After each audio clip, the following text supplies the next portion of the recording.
William Douglas की story deep water एक inspirational account है कि कैसे उन्होंने अपने फियर ऑफ वाटर को ओवरकम किया। यह कहानी हमें करेज और डिटर्मिनेशन की इम्पोर्टेंस सिखाती है। ऑथर को बचपन से ही वाटर से डर लगता था। जब वे 3 या 4 इयर्स ओल्ड थे तब वे अपने फादर के साथ कैलिफोर्निया बीच गए थे। वहाँ एक स्ट्रॉन्ग वेव आई जिसने उन्हें नॉक डाउन कर दिया और वो बहुत डर गए। इस एक्सपीरियंस ने उनके अंदर deep fear of water develop कर दिया। बाद में उन्होंने अपने फियर को दूर करने के लिए YMCA स्विमिंग पूल ज्वाइन किया क्योंकि यह रिवर के मुकाबले सेफर था। उन्होंने शैलो एंड में प्रैक्टिस शुरू की, लेकिन उनका डर पूरी तरह से ख़त्म नहीं हुआ था कि एक दिन जब वे अकेले थे और पूल में जाने ही वाले थे, एक big boy around 18 years old ने सडनली उन्हें उठाकर डीप एंड में थ्रो कर दिया। जैसे ही ऑथर पानी में गिरे उनका बॉडी पैनिक मोड में चला गया। उन्होंने स्ट्रैटेजी बनाई कि जैसे ही वे बॉटम टच करेंगे वे एक बिग जंप लेंगे और सरफेस पर आ जाएंगे, लेकिन उनकी ये कोशिश अनसक्सेसफुल रही और वे फिर से पानी में डूब गए। उन्होंने फिर से ट्राई किया, लेकिन लंग्स में कोई एयर नहीं बची थी और उनकी बॉडी पैरालाइज्ड जैसा फील करने लगी थी। फाइनली जब वे अनकॉन्शियस हो गए और उनकी जब आईज ओपन हुई तो वो आउटसाइड द पूल थे। इस एक्सीडेंट के बाद उनके अंदर एक्सट्रीम फियर ऑफ वाटर बैठ गया।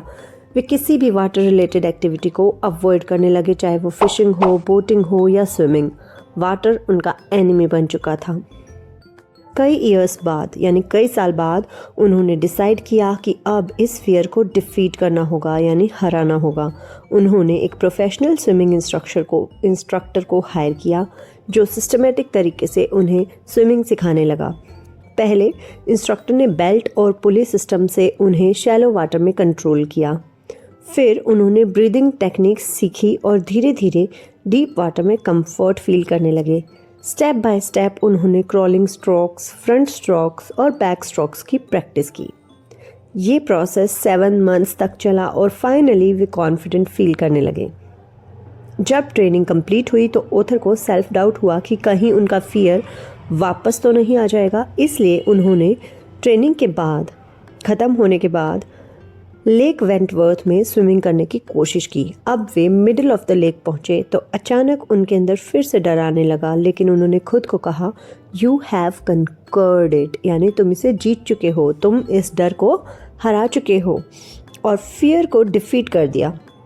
इसके बाद उन्होंने वार्म लेक में स्विमिंग की और अब उनका कॉन्फिडेंस कम्प्लीटली रिस्टोर हो गया।